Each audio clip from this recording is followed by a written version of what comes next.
Welcome to the program. If you're breathing out there and you've been watching television, you know there's all kinds of specials that have been taking place about Jesus. And you know that the Da Vinci Code movie is coming down the pike May 19th.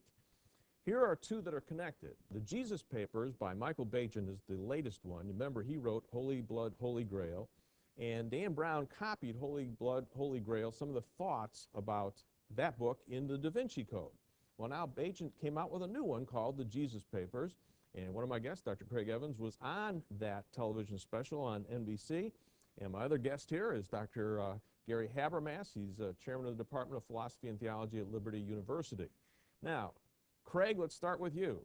You were on this special, okay? And the Jesus Papers says he's exposing the greatest cover-up in history. Jesus didn't die on the cross. He was drugged, da-da-da-da-da. And he went down to Egypt, and then later on up to France. He's got a real tale going on. What's wrong with this? Well, just about everything is wrong with that book, imaginable. In the Dateline program, Michael Bajan said to Sarah James, the interviewer, that the gospel story of Jesus' death is a fraud.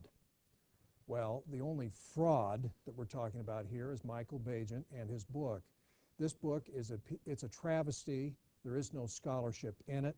He bases his conclusions on documents either he hasn't seen but are rumored to have been bought off and hidden away by the Vatican, or the most ridiculous part, 2 letters, he says, written in Aramaic, which he has seen but can't read, and no one else has seen, supposedly letters found underneath a house in Jerusalem 40 years ago, which any papyrologist would tell you is impossible. Those letters would have rotted away a long time ago. We are asked to believe on the basis of these letters, which he says Jesus wrote long after he supposedly died. We are supposed to believe Bajan's interpretation that Jesus really didn't die, that somehow in cahoots with Pontius Pilate, with his knowledge, Jesus was drugged, faked his death, and was taken down, put in the tomb, and then at night, according to a piece of artwork, when the moon is up, Jesus' body is taken out of the tomb where he's later revived. This thing reads like a real cheap detective story. It is ridiculous. I wonder if he believes any of it himself. I mean, he's a smart person, but what he's telling you, nobody would buy a house or swampland in Florida on what he's saying. Well, they shouldn't. They'd be very foolish if they did. Yeah. One of the things, Gary, is right down your pike, that this whole thing, the historical basis for Jesus' death and the resurrection appearances. Bajan says, and it's copied over in a lot of ways in things in the Da Vinci Code, but one of the things that Bajan says is he was drugged. Now we're going back to what is called the old swoon theory. And it's very interesting to me that smart scholars like Elaine Pagels at Princeton kind of said, we need to investigate that all over again. This is Hugh Schoenfield's Passover plot, the swoon theory. This has been dead for a long time, that theory all by itself. Why in the world is that resurrecting itself right now? And let's knock it dead again. Well, it's the old idea of what goes around comes around. The swoon or apparent death theory was the most popular critique of the resurrection of Jesus prior to about 1830.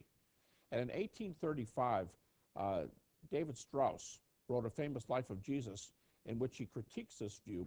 His major critique was the problem with apparent death is that no one who's struggling, who survives the tomb, should have died on the cross, didn't. Should have died in the tomb, didn't. Can't roll the stone away, did. Now, Strauss didn't accept the guard, but he walks on feet pierced by nails to where the disciples are, and he holds his hands up and he says, I told you I would rise again from the dead. And what's he look like? He hasn't washed his hair. He's bleeding again. He's bleeding through his clothes. He's limping badly.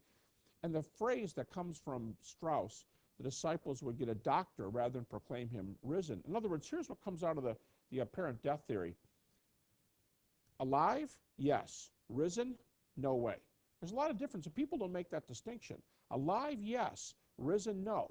Because you have two problems. First of all, the man you see in front of you is not raised from the dead. And Peter maybe is shouting out, go get a doctor, get some rags, get some water. They know he's in bad shape. And then you've got one of the disciples over in the corner. Almost 20 times in the New Testament, we were told that we are told that believers will be raised like Jesus. You got a disciple over there saying, oh boy, someday I'm going to have a resurrection body just like this one. The problem is the theory doesn't work. It doesn't translate from that kind of life to eternal life, and therefore the church is without cause. Yeah, then you have to come back and say, where in the world do they get the message of resurrection if Jesus was in a bloody form and later on he must have crawled into the bushes and died or something? Well, I don't doubt. The critics are right. They would say, wow, God spared him. Yes, they would say that. Could they see an answer to prayer? Yeah, if he survived the cross, I'd say this is a miracle. But you don't go from that to resurrection. Alive is not raised. Look at Lazarus. He dies again, right? These other people die again. So alive is not raised. Somehow you have to make that gap. And I will say this, with all the other critiques of apparent death that are around today, medical ideas and other things, Strauss's critique still reigns true. I just did a count recently of what scholars say. First of all, you can count guys on one hand. Of the 2,400 sources since 1975 on the resurrection, French, German, English, this many, I mean not five, but I mean on one hand, you can count those who think apparent death. When scholars respond, they still cite Strauss. I think all of us would like to have that kind of influence in our writings, but Strauss's critique has been around for almost 200 years as the knockdown critique of the apparent death theory.